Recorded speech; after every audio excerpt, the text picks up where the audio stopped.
Right guys, welcome back to the channel. I'm going to talk to you tonight about the ND Baitboat 2.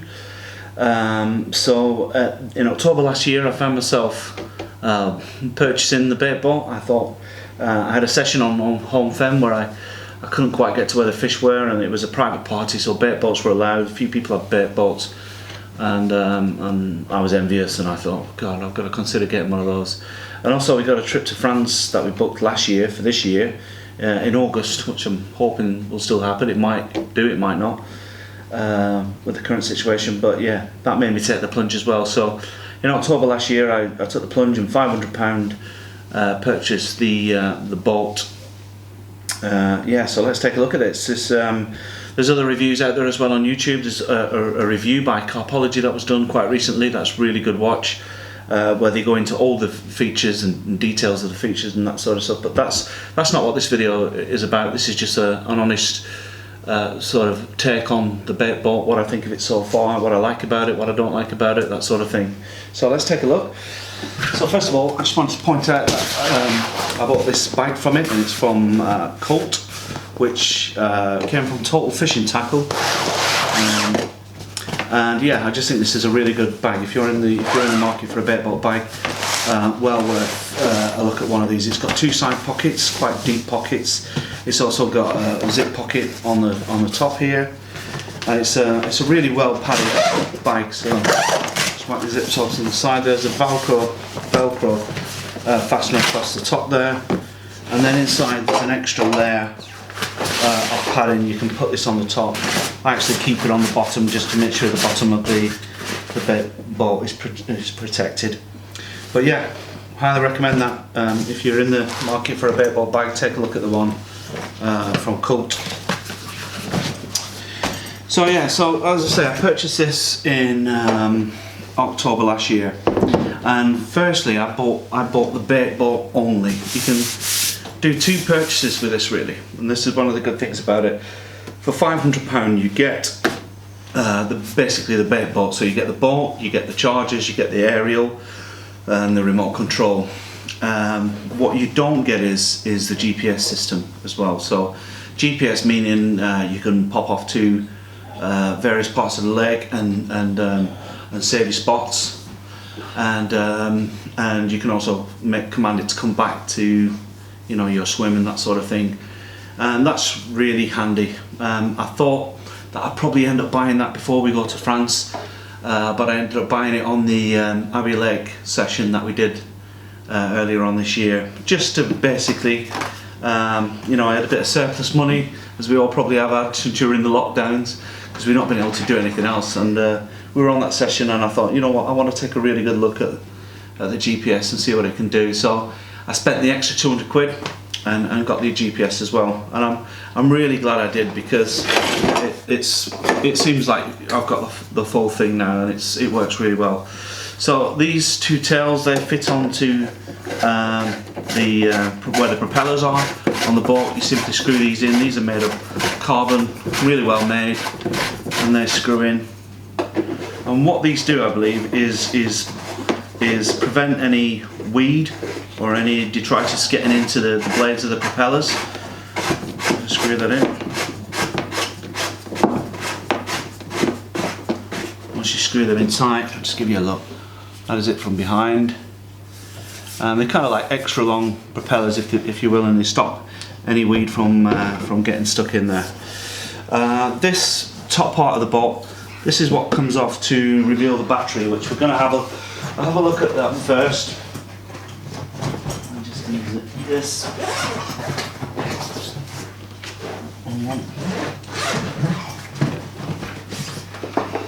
Just have a look at the battery first. What I'll do is take this off if I can. So you get this little Allen key that comes with it, and basically you've got two bolts in the top of the bolt here. You just unscrew them.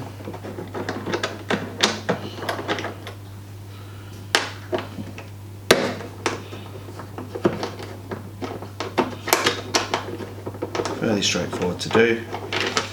You lift that off, and then you've got this top sort of bracket here which has a rubber seal underneath it to stop any moisture from getting in, and this is where the battery is seated within the boat. It's a great battery. I haven't had it run out on me yet. I've only used this Baitboat a few times, by the way. I haven't used it a lot, but the battery seems to work really well and charge really well. The only gripe I would have about this section is that there's not quite enough room in there, so some of these cables are a bit of a tight fit to get in there, and you do feel like everything's sort of squashed down once you get this on. But the battery comes out and disconnects here, and then you basically you just charge this battery separately, so you don't have to have the boat in the house or anything like that. The boat can stay in the garage of the shed. So I'll just put this rubber seal back on. Put this top back on.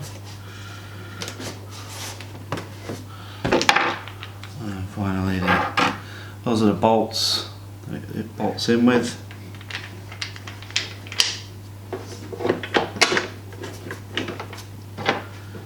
Turn this back on. So I just wanted to start off by showing you that it's quite neat how the battery's so slim and stays in the centre of the boat.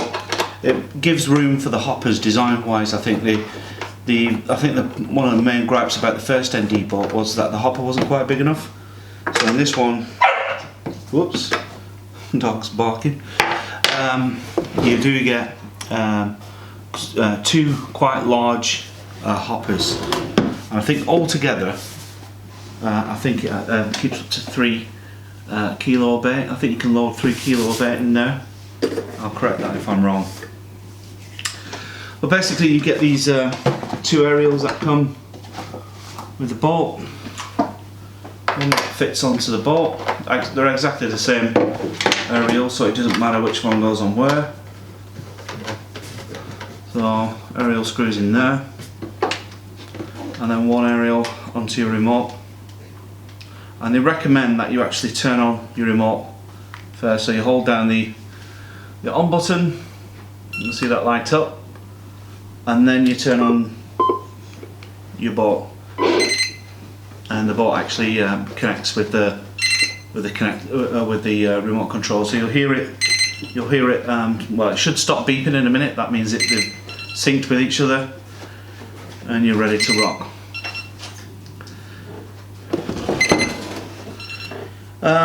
Basically, you've got your lights, so you can turn on the lights for the boat, like so.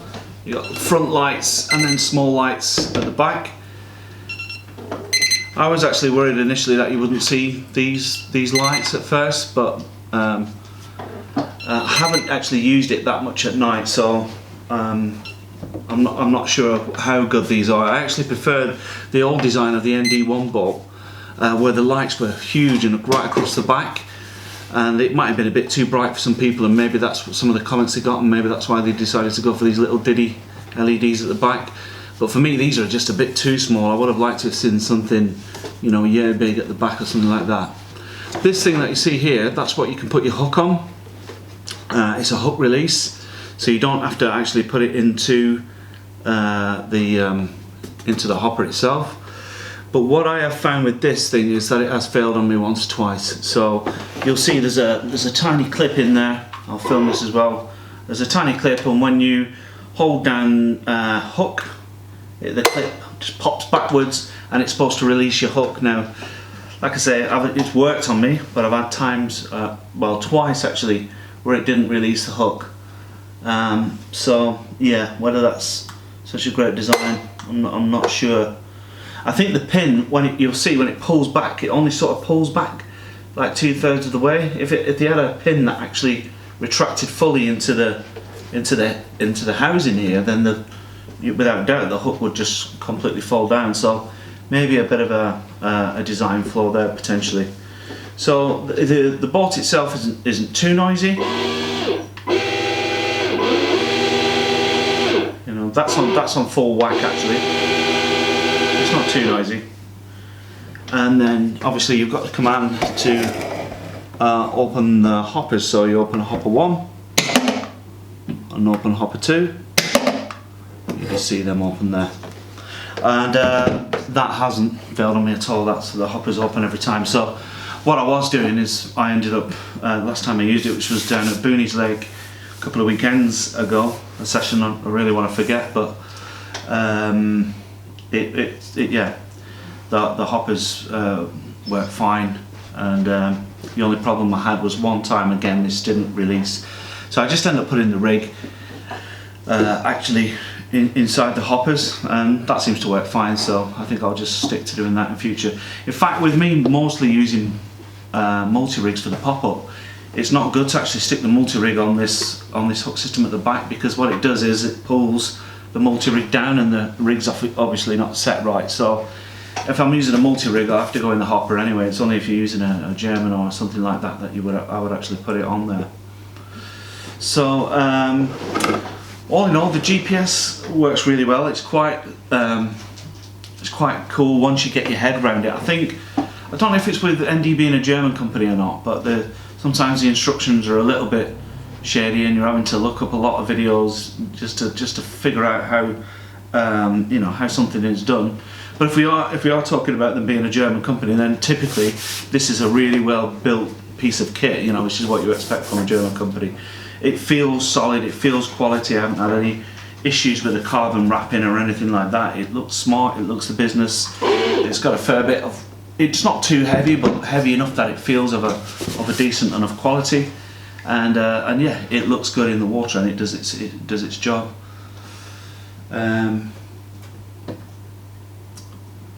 So yeah, what else? So with the package as well, you get a manual that instructs you how to use it with this, but also how to use it with the app as well. And by the way, the app is really cool. Like I say, once you get to know your way around it, it's a really cool app. You get this little bag where the charger comes in it as well. So the charger, see here, typical sort of AC charger really, and that's the bit that connects to the, is it lithium or ion or something like that, battery, where it charges from. It doesn't take too long to charge up, maybe, I don't know, a few hours, maybe 2 or 3 hours in it. I seem to get a full charge on it, and like I said, I haven't had the battery run out on me yet. It's been absolutely fine. So yeah, I've been actually fairly impressed. I'm not saying I'm a Baitboat convert and I'm going to be using it all the time now, but I've been quite impressed with it as a bit of kit.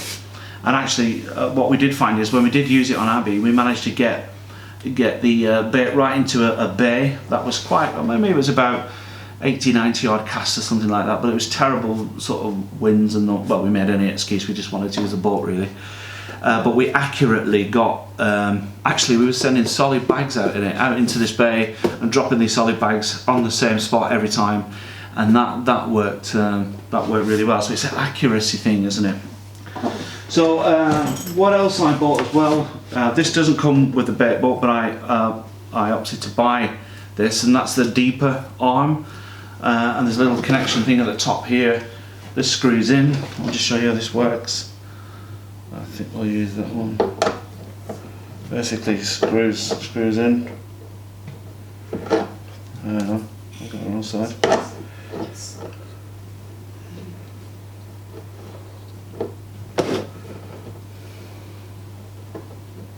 We'll pick up the thread, there we go. Just getting the thread in, isn't it? And basically this arm, I suppose it could go on the back as well if you wanted it to, because there's the same sort of hole on the top here at the back. But this arm, you connect your deeper to the front there, and you sink your deeper in there. And I'll show you some footage of it with the deeper on. But basically, I've been using it I've just been playing around with it really on the club water in the winter. I had it out once or twice where I went down with the boy and we were just wazzing it up and down and mapping the bottom out, getting the depths, looking at the weed and the features of the lake and that sort of thing. And that, I found it really handy for that. Now you can buy these now with the deeper, I believe, already set into the boat, but it's permanently set in there, so you have to charge it in there and you can't take the deeper out. It's just part of the boat then.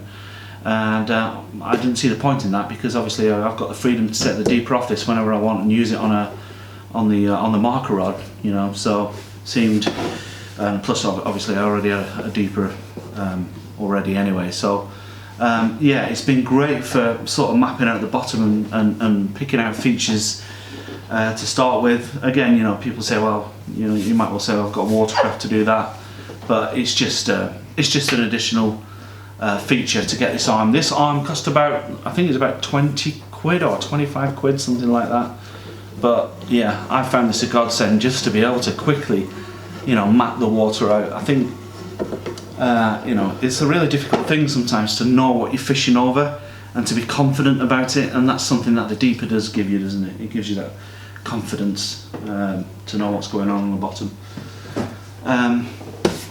So all in all, yeah, my only gripe about it would be that sometimes this hook mechanism at the back, it could have been designed a little bit better, I think.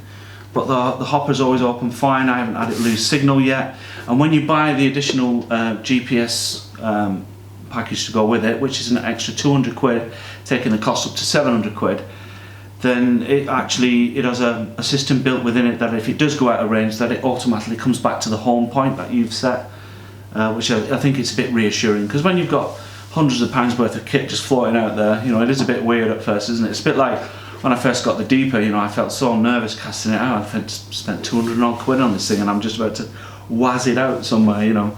So you want a bit of confidence about that, and that's what the home feature does about it. They advise as well, when you do turn it off, I think to turn off the bolt first, and then hold down and turn off the hand charger as well. There is a separate mini or micro USB to charge this as well. But again, I haven't really had it run out on me, but obviously I've prepped it before I've taken it out. I've made sure it's charged and that sort of thing. So yeah. So far, yeah, I think it's a worthwhile investment. I'm not going to use it obviously on every trip I get on. I've already got some stick off the guys on the Club Lake for buying it. So, you know, I'll use it as and when I see fit, I think. But I think it's going to be a handy tool. It's another tool in the armoury, isn't it? And yeah, hopefully it'll come into its own in France if we get there. But yeah, all in all, I can recommend it. I think it's a really good, decent bit of kit. Like I say, you know, ND are a company that have been around for a while now. I did like the look of their ND1 boat, and in fact I nearly bought that, because you can still buy that. But I just thought with this one having the bigger hopper and obviously being their latest release in terms of a Baitboat, it seemed logical to go for this one. But very impressed with it, and very impressed with the app as well. So yeah, I can recommend it. If you're in the market for a Baitboat, you don't want to spend a fortune, then I can highly recommend this as a boat, or something as an option to think about anyway. So yeah, thanks for watching, and I'm back on the bank this Friday. I'll probably do a bit of filming. I'm not sure if I'll vlog it yet, but I'll probably do a bit of filming. And yeah, thanks for watching. See you again.